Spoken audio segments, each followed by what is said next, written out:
Hi, welcome to Q News. ఈరోజు మనం పెద్దపల్లి జిల్లా రామగుండం నియోజకవర్గంలోని రామగుండం మున్సిపల్ కార్పొరేషన్ ఎన్నికల నేపథ్యంలో ఏర్పడినటువంటి 60 డివిజన్లకు గాను ఇక్కడ షాలపల్లి గ్రామంలో 2వ డివిజన్ పరిధిలో ఉన్నాం. ఇక్కడ పార్టీ టికెట్ దక్కగా బాధతో ఎమోషనల్గా తను ఏడుస్తూ అందరినీ ఏడిపిస్తున్న పరిస్థితి ఉందని చెప్తున్న క్రమంలో అక్కడ శ్రీకాంత్ అని తమ్ముడు మనతో పాటు ఉన్నాడు. అసలు ఏం జరిగింది తన మాటలను అడిగి తెలుసుకునే ప్రయత్నం చేద్దాం. తమ్ముడు నమస్తే. నమస్తే అన్న. ఏం జరిగింది, ఏం అన్యాయం జరిగింది, అసలు ఎందుకు ఏడుస్తున్నావు, ఏం జరిగింది దాని గురించి? అదే అప్పుడు కార్పొరేటర్ మోసం చేసిండు, ఓడిపోయినా మంచిదే అని చెప్పి మనం విరమించుకోవద్దనే ఉద్దేశంతో పోటీ చేయడం జరిగింది. గతంలో కూడా టికెట్ ఇస్తాను ఎప్పుడన్నా నీకు మాట ఇవ్వడం జరిగింది?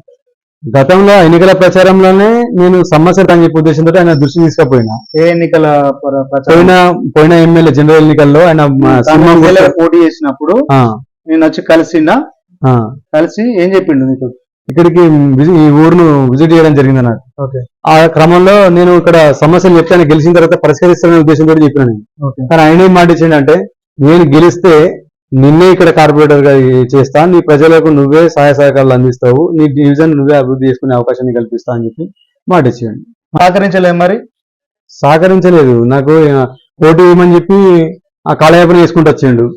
నేను అడిగిన మళ్ళీ ఇంకొక పేరు వినబడుతుంది ఏంటి అన్న విషయం అని చెప్పి అడిగితే అవన్నీ అట్లనే మాట్లాడుకుంటారు తమ్ముడు, అవన్నీ పట్టించుకోవద్దు, నేను కదా నీకు భరోసా, నేనున్నా కదా, నువ్వు నా తమ్ముని కదా, నేను చెప్పే నమ్మాలి కానీ ఎవరెవరో ఏదో మాట్లాడుకుంటే నమ్ముతావా తమ్ముడు అని చెప్పేసి నమ్మబలికండి. తీరా 3 రోజులు ఉండేటప్పుడు విత్డ్రా చేసుకోమని చెప్పేసి నన్ను చెప్పడం జరిగింది. నేను విత్డ్రా చేసుకోను అని చెప్పేసి నేను మాట్లాడాను. ఎలక్షన్లో పోటీ చేసి ఓడిపోవడం జరిగింది. ఓడిపోయినాక ఇక నాకు చాలా షేమ్ అనిపించింది. బయటకు వెళ్ళాలంటే నాకు మనస్తాపానికి గురైన, ఎవరికి చెప్పకుండా, ఇంట్లో ఎవరికి చెప్పకుండానే కట్టుబట్టలతోటి నా భార్యను మూడేళ్ల బిడ్డను పట్టుకొని ఎక్కడికి వెళ్తున్నాను కూడా తెలియని ప్రయాణం చేశాను. నేను అసలు తిరిగి రావద్దు అని అనుకున్నా. నేను నమ్మించి ఒక కార్పొరేటర్ అట్లనే మోసం చేసిండు, నమ్మితే ఒక ఎమ్మెల్యే స్థాయి మనిషి కూడా ఇట్లనే మోసం చేసిండు. ఇక అసలు నేను నన్ను నమ్మి తిరిగిన వాళ్ళకు నేను ఏం సమాధానం చెప్పాలి, వాళ్ళకి ఎట్లా నేను పనిచేయాలి అనే ఉద్దేశంతో నాకు మనస్తాపానికి గురై నేను వెళ్ళి ఎక్కడనో తలవాచుకునే పరిస్థితి లేక ఒక గుడి ముందు నా బిడ్డను నా ఒళ్ళో పెట్టుకొని కూర్చున్నాను. డబ్బులు లేవు, కనీసం ఏడిస్తే ఏమైనా కొనియాలనే పరిస్థితి కూడా నాకు లేకుండే. అలాంటి దీనమైనటువంటి స్థితికి నన్ను అప్పుడు తీసుకొచ్చిండు.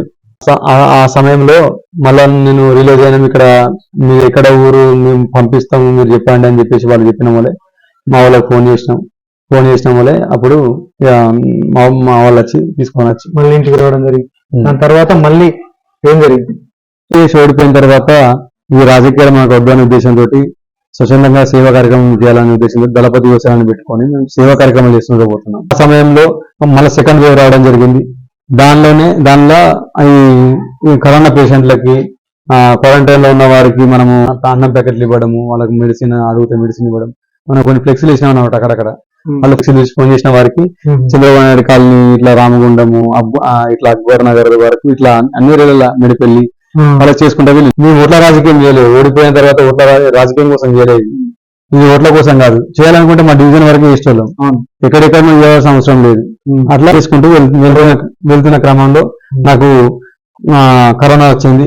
నేను బాగా కరోనాతో ఇబ్బంది పడే సమయంలో అమ్మకు కూడా కరోనా వచ్చింది.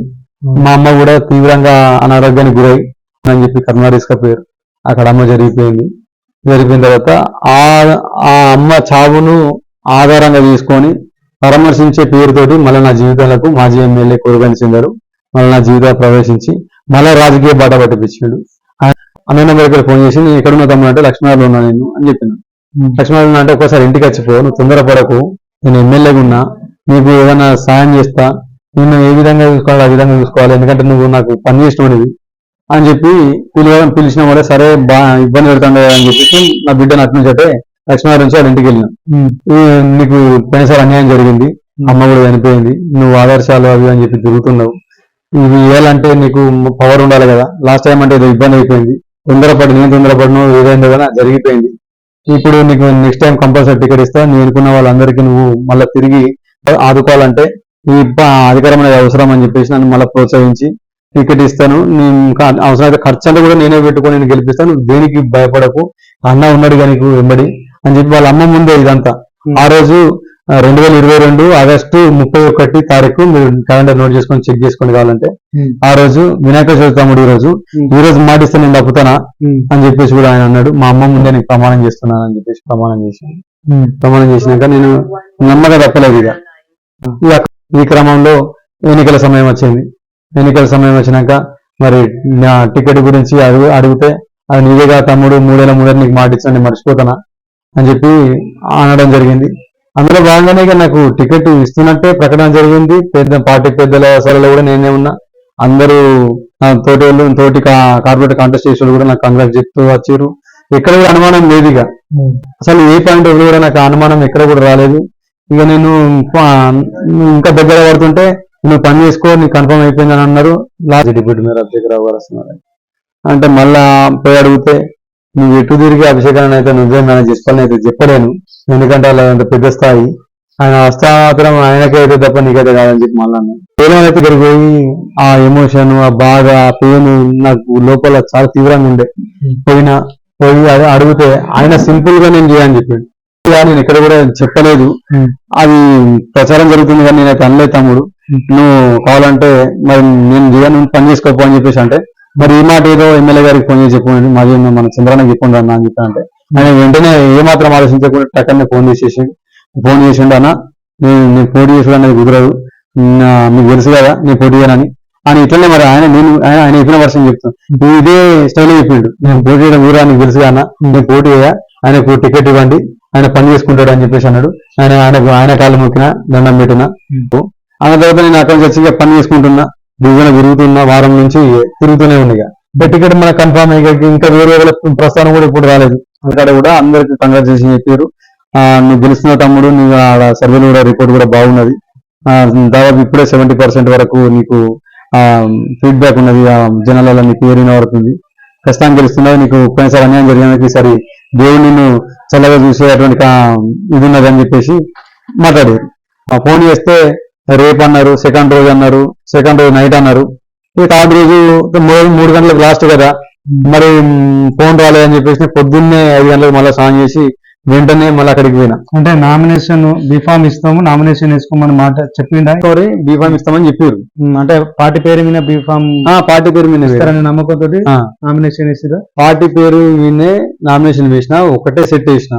ఓకే, ముందు పోటీ చేసినాం కాబట్టి అదే ఫార్వర్డ్ బ్లాక్ నుంచి ఆ తేజీ పేట ఫోన్ చేసిండు, నామినేషన్ వేసినామంటే వేసినా అన్న, కింద టికెట్ ఇస్తాను అంటే ఇస్తాడన్న, తను డెఫినెట్ గా ఇస్తాడు, ఈసారి ఇబ్బంది జరిగేది ఏం లేదని చెప్పేసి మాట్లాడినా.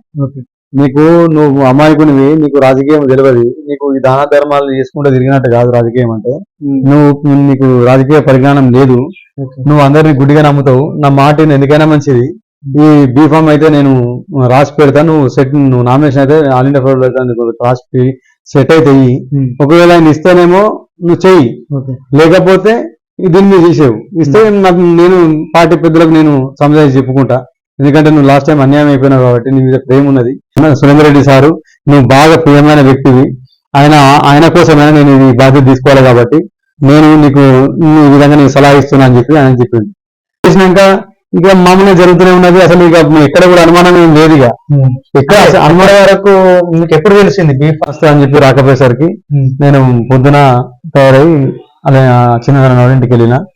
ఇక అన్న రెడీ అయ్యిండు, ఫోన్ మాట్లాడుకుంటూ వచ్చాడు, కలిసినాం, తమ్ముడుదా ఇప్పుడు వచ్చినాం అని చెప్పి తీసుకుపోయి టిఫిన్ చేద్దాందా అని ఏం టెన్షన్ పడుతున్నావు, నేనే కాదు నీకు బీఫామ్ ఇచ్చేది, నీకు ఎందుకు టెన్షన్ అని చెప్పేసి మాట్లాడండి. కార్లో పోదామని చెప్పాను వల్ల కార్లో వచ్చి శ్రీమాయికి వచ్చినాం. ఆడ ఈశ్వరన్ వస్తాడు, అడిగినాక అక్కడ అన్ని ఫైనల్ అయిపోతాయి అని చెప్పి నన్ను తీసుకొచ్చారు. తీసుకొచ్చినాక ఈ ఎవరికైతే బీఫామ్ ఇచ్చిర్రో వాళ్ళు కూడా వచ్చారు. అయితే వాళ్ళు వస్తే వాళ్ళు ఎందుకు వచ్చారంటే 34లో వాళ్ళకు బీఫామ్ కేటాయించారు అనే విషయం నాకు తెలుసు. ఈ 2లో కేటాయిస్తారనే విషయం నాకు తెలియదు. ఆ క్రమంలో ఆయన పైకి పోయిండు, వాళ్ళు ఏం మాట్లాడుకోవో తెలియదు, ఏమైందో తెలియదు. టకటక ఈశ్వరన్న వీళ్ళంతా మొత్తం అందరు దిగారు, కార్లు ఎక్కారు. తమ్ముడు ఇన్నే ఉండని చెప్పిండు, ఇంక 10 నిమిషాల్లో బీఫామ్ పంపిస్తా, ఇక్కడ కూర్చో, ఎటువైపు ఈ నుంచి ఎటువైపు అన్నాడు. సరే అని చెప్పి ఆడ కూర్చున్నా. ఉన్నటువంటి వాళ్ళ టీం వాళ్ళకి ఎట్లా సమాచారం అని వాళ్ళందరూ అక్కడికి చేరుకున్నారు. ఏదో జరుగుతుందని అన్నారు, కానీ నేను ఆయన మీద బాగా ప్రగాఢమైన విశ్వాసం నాది, మామూలు విశ్వాసం కాదు. ఆయన ఇటువంటి నన్ను నమ్మించినటువంటి పరిస్థితులు అలాంటివి అన్నట్టు.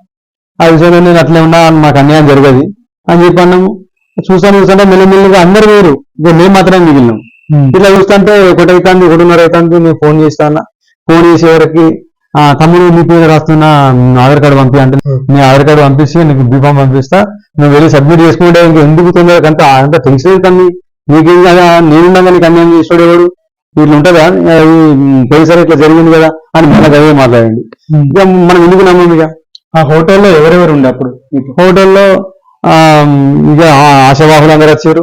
వాళ్ళతో పాటు కొప్పులీశ్వర్ అన్న, కౌశికర్ అన్న, అభిషేక్ అన్న, మా టౌన్ ప్రెసిడెంట్ శంకర్ గౌడ్, అందరూ తదితరులు అందరూ ఉన్నారు. ఇక ముఖ్యమైన వాళ్ళు పిటి స్వామి గారు, గోపైలయ్య గారు అందరు ఉన్నారు. హోటల్లో ఏం జరిగి ఉంటది మరి, నీకెందుకు బీఫామ్? అదే అర్థం కాలేదు మాకు, అసలు ఏం జరిగిందని ఇప్పటికి కూడా తెలియదు. ఆ వివరణ ఇప్పటికి ఇవ్వలేదు, అప్పుడు చెప్పలేదు, ఇప్పుడు కూడా ఎవరు ఇట్లా ఈ విషయం కూడా అక్కడి నుండి బీఫామ్ ఇస్తా అని తీసుకొచ్చిన ఈ హోటల్కి వచ్చిన తర్వాత మార్పు జరగడం కారణం మాజీ మినిస్టర్ అయి ఉంటదని భావిస్తున్నాను. ఇక అదే ఇప్పుడు అది తప్ప వేరే సోర్స్ ఏం కనబడతలేదు, అవకాశం ఏం లేదు. కానీ నాకు అసలు వివరణ ఇప్పటికి కూడా ఏం తెలియదు. పోనీ మరి ఇక్కడొకరికి అక్కడ ఇచ్చిరా, మళ్ళీ అక్కడ ఏదైనా సమర్థవంతమైనటువంటి నాకంటే మెరుగైన వాళ్ళు ఉన్నారు, అట్లా ఇచ్చిరనే కోణంలో ఆలోచిస్తే మరి ఇక్కడ ఏం భర్తకి ఇచ్చారు, అక్కడ ఏం భార్యకి ఇచ్చారు. అట్లా కూడా పార్టీకి ఏమో మేలు జరిగే పని ఏం కాదు ఇది. మరి ఎందుకు ఆయనకు ఇవ్వాల్సిన పరిస్థితి? అదే నాకు అర్థమైతలేదన్నా. అది అర్థం కాకనే పోలీసు వివరాలు తీసుకున్నామని ఆ ముఖ్య సలహాదారుడైన గొప్ప వ్యక్తి నారాయణదాసు మారుతి గారిని సంప్రదించడానికి ప్రయత్నం చేస్తే ఆయన ఫోన్ లిఫ్ట్ చేయలేదు. మాజీ ఎమ్మెల్యే కొరగంటి శ్రీధరన్నకు ఫోన్ చేస్తే ఆయన లిఫ్ట్ చేయలేదు.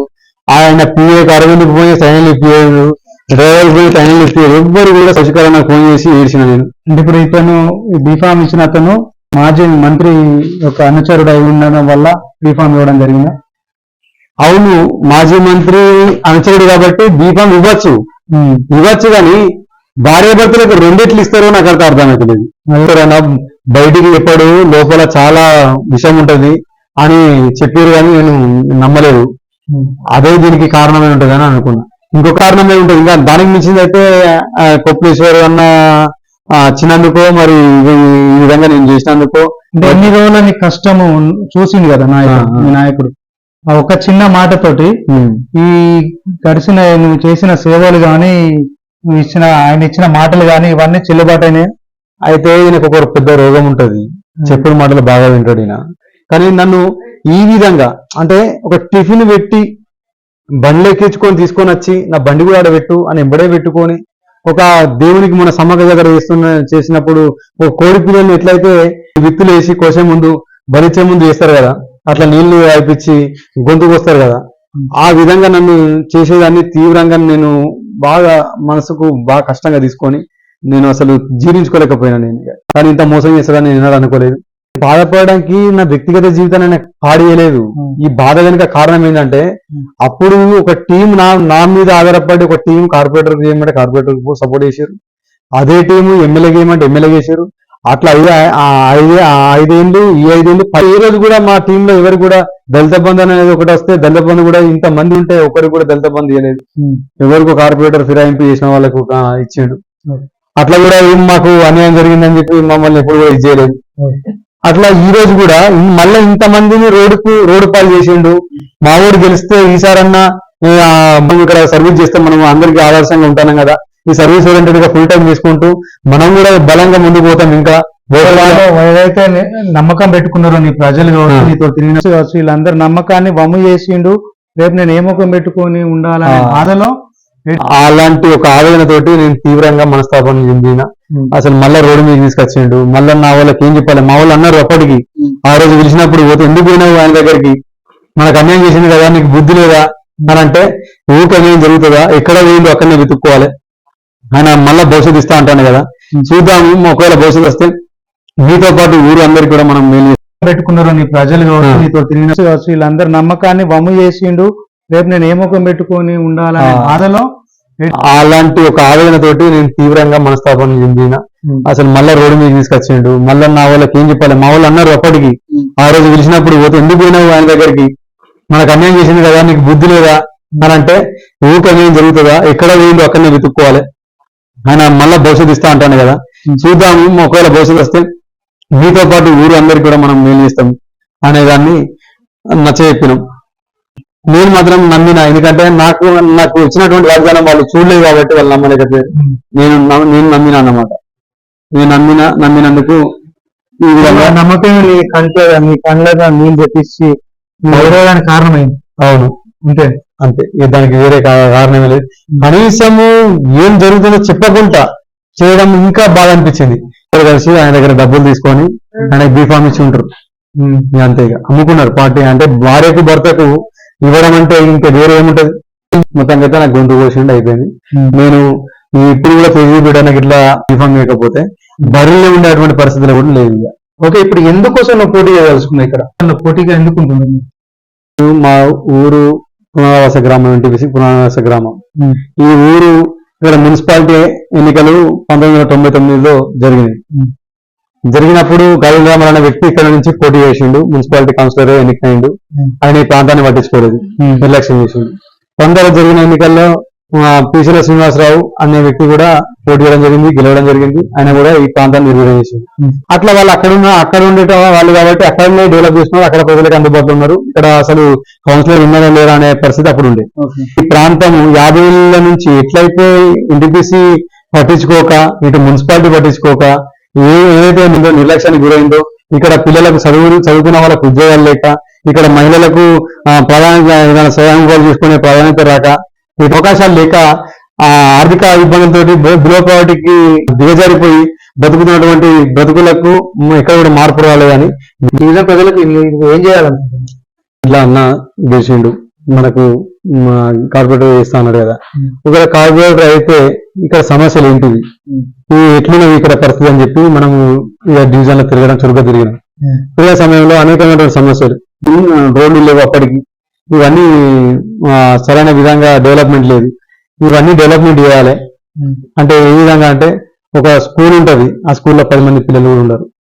ఈ రోడ్లు అనేటివి ఉండవు, లైట్లు ఉండవు, స్ట్రీట్ లైట్లు ఉండవు. మహిళా సాధికారత కోసం ఎటువంటి ఎన్టీపీసీ ఏది కూడా చేస్తలేదు. ఇవన్నిటి మీద అంటే ఈ రకమైనటువంటి ప్రజలకు ఇబ్బందులు పడుతున్నారు. ఇటు పునరావాస గ్రామం అయినందుకు ఎన్టీపీసీ పట్టించుకొని మున్సిపాలిటీ పట్టించుకోవట్లేదు. అలాంటి సమస్యలన్నింటినీ సేకరించినాం. ఖచ్చితంగా ఈ డివిజన్ లో ఒక స్పోర్ట్స్ అథారిటీని తీసుకొచ్చుకోవాలి. బాగా చదువుకునే వాళ్ళకు చదువులకు సహాయం చేసే విధంగా ప్రోత్సహించి వాళ్ళను ఈ డివిజన్ అద్భుతంగా డెవలప్ చేయాలి. ఎటువంటి అవకాశాలు ఉన్నా కానీ ఇక్కడ నుంచి కనీసం ఇంతకుముందు ఎక్కడ కూడా ఒక పేపర్ కూడా చదివి ఉండరు. ఊళ్ళో గవర్నమెంట్ జాబ్ సాధించారను, లేకపోతే స్పోర్ట్స్ సాధించారను, ఒక మెడల్ సాధించారను చూసేటువంటి పరిస్థితి 50 ఏళ్లలో లేదు. దానికి భిన్నంగా మనం గెలిస్తే చేయాలి. చేయడం అట్లా ఓపెన్ జిమ్లు ఏర్పాటు చేయాలి. ఇక్కడ వృద్ధులకు బాధపడుతున్నారు, షుగర్ బీపీ బాధపడుతున్నారు. ఇక్కడ ఒక మెడికల్ ప్రాథమిక చికిత్స కేంద్రం పెట్టియాలి. ఇక్కడ లైబ్రరీని స్థాపించాలి. ఇక్కడ ఉన్నటువంటి వృద్ధులకు నిత్యం వాళ్ళకి అందుబాటులో వండుకుంటూ ఎవరైనా పిల్లలు తల్లిదండ్రులు పట్టించుకునే పరిస్థితిలో ఉన్న వాళ్ళకు ప్రోత్సాహకరంగా ఉండాలి. తిండి పెట్టే వల్ల కానీ, బట్టలు ఇప్పడం వల్ల కానీ, వైద్యం చేపించడం వల్ల కానీ ఒక వాలంటీర్ లాగా నేను వివరించాలనే ఉద్దేశంతో ఇవన్నిటిని కూడా చేయాలి. ఇంకా చెప్పుకుంటూ పోతే చాలా ఉన్నాయి. ఇంకా చెప్పుకుంటూ పోవాలంటే అలాంటివి నిత్యం అంటే ఒక ఆదర్శవంతమైన డివిజన్ తీర్చిదిద్దాలని నిత్యం శ్రమించి ఎలక్షన్ ప్రస్తావన వచ్చిన కానీ 25 రోజులు నిరంతరం నిద్ర లేకుండా, తిండి లేకుండా, ఓ రోజు 1-2 దాకా ఒక హోంవర్క్ చేసుకున్నాము, పేపర్ వర్క్ చేసుకోవడానికి తీవ్రంగా శ్రమిస్తున్నాము. నిర్ణయం తీసుకున్నామంటే ఇల్లు నిర్మాణం చేయాలంటే నిర్మాణం చేసే చూపిస్తాను. నేను వాటర్ టైం నిర్మాణం చేయాలంటే వాటర్ టైం నిర్మాణం చేసే చూపించినాం. అంబేద్కర్ భవనం పునర్నిర్మాణం చేయాలంటే అది పునర్నిర్మాణం అయ్యే వరకు అది చెట్లు చేమతో నిండిపోయి ఉంటే అంబేద్కర్ ఆశయాలకు అనుగుణంగా నడవాలి ఇక్కడ అని చెప్పి అది మొత్తం పునర్నిర్మాణం చేసే వరకు కూడా శ్రమించి దాన్ని బాలకంలో తీసుకొచ్చి ఇప్పుడు విధంగా ఆదర్శాలను బతికేయడం కోసమే నేను ఇక్కడికి వస్తున్నా తప్ప నేను నా ఇల్లుని ఎంత ప్రేమించినో, నా కుటుంబాన్ని ఎంత ప్రేమించినో, సమాజం అంతే ప్రేమించినా, అంతకంటే ఒక 10% ఎక్కువ ప్రేమించినా కానీ నేను ఎప్పుడు కూడా స్వార్థంగా బతకలేదు. ఈ క్రమంలో ఎన్నో కలహాలు, ఎన్నో ఇబ్బందులు నాకు ఎదురైనవి. సమాజంలో పోతుంటే ఓడిపోయిన ఏ విధంగా వెళ్ళాలో, ఏ విధంగా అవమానించాలో ఆ అవమానాలన్నీ ఎదుర్కొన్నప్పటికీ నేను ఇక్కడ మాటిచ్చిన ప్రకారంగా నేను చేయాలి, సేవ చేయాలి అంతే. నేను ఇంకా వేరే ఏం లేదు. నేను తినకపోయినా, నాకున్నా లేకున్నా ఉన్నదాన్ని నలుగురికి పెట్టి బతికిన తప్ప నేను ఎన్నడూ కూడా నేను నా స్వార్థానికి బతకలేదు. కాబట్టి ఒక్కసారి అవకాశం ఇస్తే ఈరోజు బాధతోటి నాకు జరిగిన అన్యాయంతో నేను ఇలా నా డివిజన్ ప్రజల ముందుకు నా ఆవేదన వ్యక్తం చేస్తున్నా. నాకు గతంలో జరిగినటువంటి అన్యాయమే మళ్ళీ జరిగింది. అవన్నిటి కూడా నేను చెప్పుకొని నా డివిజన్ ప్రజల మధ్యలో పోతే ఈరోజు నేను అక్కడి నుంచి వచ్చే వరకే ఆ బాధ నుంచి వచ్చే వరకు ఇక్కడ చాలా మంది సానుభూతి పరులు వచ్చి ఇక్కడ నాకు హామీ ఇవ్వడం జరిగింది. ఈసారి ఏకగ్రీవంగా మేము మద్దతు చేస్తాము, వన్ సైడ్ చేస్తాము, నువ్వేం బాధపడకు, నువ్వు ఏది చేయాలనుకుంటున్నావో ఏదైతే మంచి చేయాలనుకుంటున్నావో అదంతా మాకు అర్థమైంది. కాబట్టి నేను టికెట్ చూస్తలేము, నిన్ను చూస్తున్నాము. నువ్వు ఏ టికెట్ పట్టుకొని వచ్చినా కానీ ఏ గుర్తు పట్టుకొని వచ్చినా కానీ మీకు మద్దతు చేస్తాము, నువ్వేం బాధపడకని చెప్పి మాకు ధైర్యం ఇచ్చి వెళ్ళినప్పటికీ కూడా ఆ రోజు నిన్న జరిగినటువంటి ఆ టిఫిన్ చూపించి మెంబర్ దింపుకొని లాస్ట్ వరకు చెప్పకుండా నన్ను బయట ఉంచకుండా వేయడానికి ఏదైతే ఫోటో జరిగిందో దాన్ని జీర్ణించుకోలేక తీవ్రమైన మనస్తాపానికి గురవుతూనే ఉన్నా, ఇంకా కూడా గురవుతూనే తలుచుకుంటే దుఃఖం ఆగడం లేదు. నేను నిన్నటి నుంచి ఈ రోజు వరకు ఎక్కడన్నా ఏమైంది మీకు టికెట్ ఎందుకు ఇవ్వలేదనంటే నా గుండె చెరువైతుంది. నేను ఆయన చెప్పుకున్న దానికి భిన్నంగా జరిగే వరకు నేను ఏ విధంగాలకు ఎట్లా చెప్పాలో అర్థం కాక నా ఏడిపే సమాధానం అవుతుంది తప్ప నేను సరైన చెప్పుకోలేకపోతున్నా. దానికన్నా మొన్నటి వరకు చెప్పుకొని తిరిగిన అంటే నా కళ్ళల్లో దుఃఖం అవుతలేదు, ఆ నీరు అనేది నాకు తెలియకుండానే పోతుంది. నేను గెలిచే వరకు అన్నం కూడా ఉంటుంది అనుకున్నా. ఈ రోజు ఇంకా భేదం వేయలేదు, భేదం వేయద్దు. ఈ రైతుల వరకు చావా గెలుప ఈ డివిజన్ అభివృద్ధి. ఇది ఒక పక్కన చూస్తేనేమో ఈ డివిజన్ లో ఎన్నికై కోటాను కోట్లు సంపాదించుకుంటారు, డివిజన్ ఇట్లనే నిర్వీర్యం చేసింది ఒక వైపు అయితే, ఇంకోవైపు ఈ నమ్మిన పార్టీలు కార్యకర్తలను మోసం చేసుకుంటూ ఇంకోవైపు దుర్మార్గం చేస్తున్నారు. నా డివిజన్ ప్రజలకు ఒకటే చెప్తున్నా, శ్రీకాంత్ అనే చెయ్యి అన్నం పెట్టే చెయ్యి, నా చెయ్యి నరకకండి. దొంగలకు, దోపిడిదారులకు, గుప్తుదారులకు, దొంగకు సర్ది కట్టినట్టు చేయకండి. మీరు ఇలా చేయడం వల్ల 25 ఏళ్ల కాలం వృధా అయింది. ఒక్కసారి మీ బిడ్డగా, మీ కొడుకుగా మీ ముందుకు వస్తున్న అనేకమైనటువంటి ఒత్తిళ్లు కట్టుకుని ఒక్కొక్క అడుగు వేసుకుంటూ గెలుపు ఒక్క అడుగు దూరంలోకి వచ్చి బీఆర్ఎస్ టికెట్ ఇస్తుంది అన్నప్పుడు నాకు గెలుపు ఒక్క అడుగు దూరంలో ఉండే. మళ్ళా అన్యాయం చేయడం వల్ల, మళ్ళా మోసం చేయడం వల్ల మళ్ళా 100 అడుగులు కిందికైనా ఇప్పుడు నేను మళ్ళీ తిరిగి ఈ విజయం సాధించాలంటే నా చేతిలో ఏం లేదు, అంతా కూడా మీ చేతుల్లో ఉన్నది. ఈ డివిజన్ అభివృద్ధిని ఆకాంక్షిస్తే మాత్రము ఒక అవకాశం ఇవ్వండి. ఒక అవకాశం ఇచ్చే వరకు నేను అన్నం తినకుండా నిరాహార దీక్ష చేద్దాము. నిరాహార దీక్షతో నేను ప్రజల మధ్య పోదామని నిర్ణయించుకున్నా. నేను ఎట్టి పరిస్థితుల్లో ఎవరు ఎన్ని చెప్పినా కానీ గెలుపు నన్ను వరిస్తే తప్ప నేను అన్నమని ముట్టా. అట్టిగానే ఎలక్షన్ రాగానే ఈ కరోనా వచ్చినప్పుడు ఏ నాయకుడు అందుబాటులో లేడు. మేము కూరగాయల పంపిణీ చేసినాము, అన్నదానాలు చేసినాము, మెడిసిన్లు ఇచ్చినాం. కానీ మరి ఓడిపోయిన తర్వాత గెలిచిన వాళ్ళు, ఓడిపోయిన వాళ్ళు ఎవరు కూడా ప్రజాక్షేత్రంలో ఎన్నడూ లేరు. మరి ఎందుకు ఈ విధంగా చేస్తారు, ప్రజలు ఎందుకు మోసం చేస్తారు అది అర్థమైతలేదు. దయచేసి చెప్తున్నా, డివిజన్ ప్రజలారా ఒక అవకాశం ఇవ్వండి. నిరుపేదను నేను నిత్యం ప్రజాక్షేత్రంలో ఉంటున్నా. ఈ 6 ఏళ్ళు కూడా, గడిచినటువంటి 6 ఏళ్ళు కూడా ప్రజాక్షేత్రంలో సేవా కార్యక్రమాలు చేసుకుంటున్నా. నేను అన్నదానాలు చేసుకుంటున్నా, ఆపదన్న వారికి సాయం చేసుకుంటున్నా. ఆడపిల్లల పెళ్లిళ్ళ కోసం సాయం అని అడిగేస్తే నా దౌర్భాగ్యం ఏంటంటే చిన్న 5 పైసలు సాయం చేసి కూడా తీవ్రమైన ప్రచారం చేసుకుని సోషల్ మీడియా చేసుకునే వారు ఉన్నారు. కానీ నేను సాయం చేస్తే సాయం లెక్కనే ఉండాలి, కానీ ఈ ప్రచారాల పేరుతోటి నేను పోవద్దు. ఎందుకంటే ఆ కుటుంబాన్ని చూపిస్తా అంటే వాళ్ళు తీవ్రమైన మనస్తాపానికి గురవుతారు కావచ్చు. ఎందుకు మనం చేసిన సాయం వాళ్ళ గుండెలో ఉంటే సరిపోతుంది, ఎందుకు చెప్పుకోవడం అని చెప్పి నేను అనుకున్నా. డివిజన్ ప్రజలకు నేను నమస్కారం చేసి తెలియజేసుకునేది ఏంటంటే ఒక అవకాశం ఇవ్వండి. నేను ఆహార రిసోర్స్ శ్రమిస్తా 24/7. నేను కమిటెడ్, వర్క్ మైండెడ్. నేను ఏదైనా అనుకుంటే ఖచ్చితంగా చేస్తా. దయచేసి ఒక అవకాశం ఇవ్వండి. నాకు జరిగినటువంటి అన్యాయాన్ని మీరు ఒకసారి సౌకర్యం తీసుకొని నాకు ఒక అవకాశం ఇస్తారని భావిస్తున్నా. నాకు ఓపిక కూడా లేదు. నిన్నటి నుంచి ఆ పెద్ద మనిషి ఇచ్చినటువంటి గుండును ఆరగించి ఈ రోజు అదే అట్లనే ఉండిపోయినా. నేను అన్నం అయితే ఇప్పటి వరకు కూడా వెళ్ళలేదు. నేను గెలిచే వరకు కూడా, మీరు నన్ను గెలిపించే వరకు నేను అన్నం కూడా ముట్టా. నేను ఎందుకంటే నాకు ఈ ఊరును అభివృద్ధి చేయాలి, ఈ డివిజన్ అభివృద్ధి చేయాలి, ఇక్కడ అనేకమైనటువంటి సంక్షేమాలను, ఆదర్శాలను నిలబెట్టాలనే ఒక ఇదితో వస్తున్నా. నేను దయచేసి ఒక అవకాశం ఇవ్వండి. మీరు నాకు అవకాశం ఇచ్చి అధికారం ఇస్తే ఆహార విషయాలు శ్రమించి నాకు ఒక అవకాశం ఇవ్వండి. పేరు పాదాభివందనం చేస్తున్నాను. నన్ను ఆదరించండి, ఆదుకోండి. మీ బిడ్డగా మీ హక్కును చేసుకోండి, ఒక్క అవకాశం ఇవ్వండి. నా కుటుంబం మళ్ళీ రోడ్డు మీద పడే పరిస్థితి చేసి నడిగందరూ నిలబెట్టిండ్రు. ఒక్కసారి అర్థం చేసుకోండి. నాకు అవకాశం ఇస్తే అన్యాయం ఏం జరగదు. గతంలో చేసినటువంటి విధంగా వాటిని వ్యతిరేకించి నేను ఈరోజు నిలబడుతున్నా. దానికి అనేకమైనటువంటి ఆదర్శాలు నిలయంగా మారుస్తాయి. డివిజన్ మార్చి మీకు అండగా ఉంటా. 24/7 పని చేస్తా. నా వెనుక నిలబడినటువంటి వాళ్ళందరూ కూడా వాలంటీర్లుగా పని చేపిస్తాను. నేను నమ్ముకున్న లక్ష్మీనరసింహస్వామి సాక్షిగా నేను చెప్తున్నా, నేను ఆదర్శాలకు మారిపోయినా. నేను ఎప్పుడైతే మారిపోయినో అప్పటి నుంచే నాకు ఈ చిక్కులు చికాకులు ధర్మాన్ని నమ్ముకున్నప్పటి నుంచి అన్నం దొరుకుతుంది.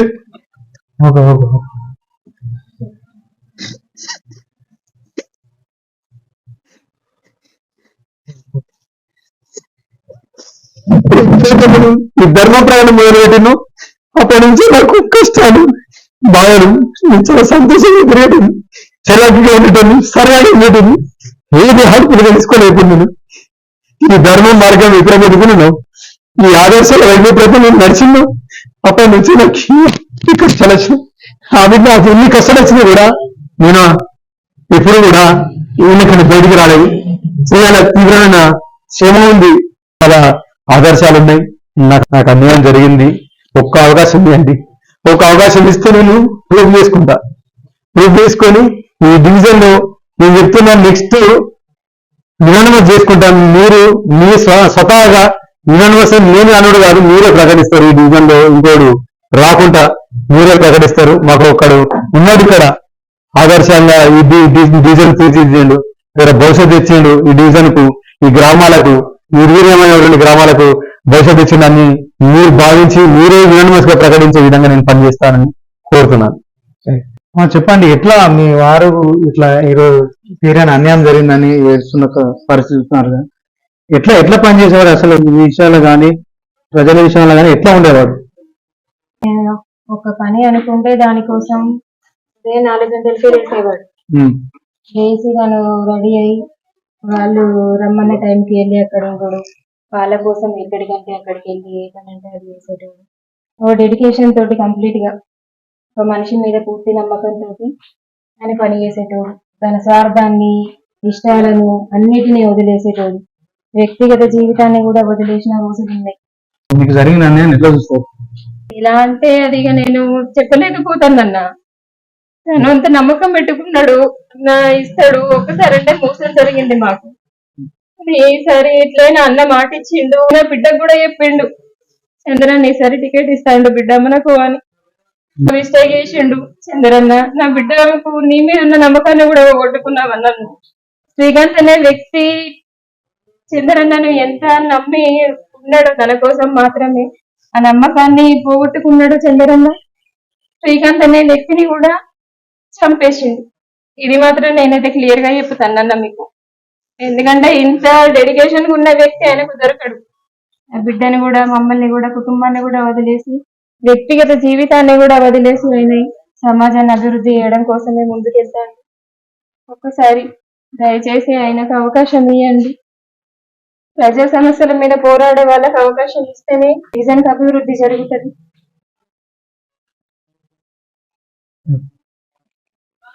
ఓకే, ఏం జరిగింది, వాళ్ళకి జరిగిన అన్యాయం ఏంటిది అనేది వాళ్ళ మాటల్లో అడిగి తెలుసుకుందాం. ఏదేమైనప్పటికీ రాజకీయాలు అనేది నీచంగా మారిన పరిస్థితి కనబడుతుంది. గత ఏళ్ళుగా ఇదే అంటూ జరిగినప్పటికీ కూడా తను నమ్మిన నాయకుని కోసం ఎంతో కష్టపడ్డా కూడా ఆ నాయకుడు కూడా తనను విస్మరించి తన బాధకు కారకుడైండు. డివిజన్ ప్రజలు తన గెలుపుతోటి బదులు చెప్తారని చెప్పేసి ఆశాభావం వ్యక్తం చేస్తున్నాం. Okay, thank you. మీ వ్యాపారం అభివృద్ధి కావాలని కోరుకుంటున్నారా? అయితే వెంటనే క్యూనస్ ని సంప్రదించండి. Schools, colleges, banks, shops, office promotions, land promotions, political promotions, restaurant promotions, hospital promotions, పుట్టినరోజు వేడుకలు, శుభకార్యాలు, వ్యాపారాలు ఏవైనా, సందర్భం ఏదైనా ఇప్పుడే క్యూనస్ ద్వారా తెలియజేయండి. మీ వ్యాపారాన్ని అభివృద్ధి చేసుకోండి.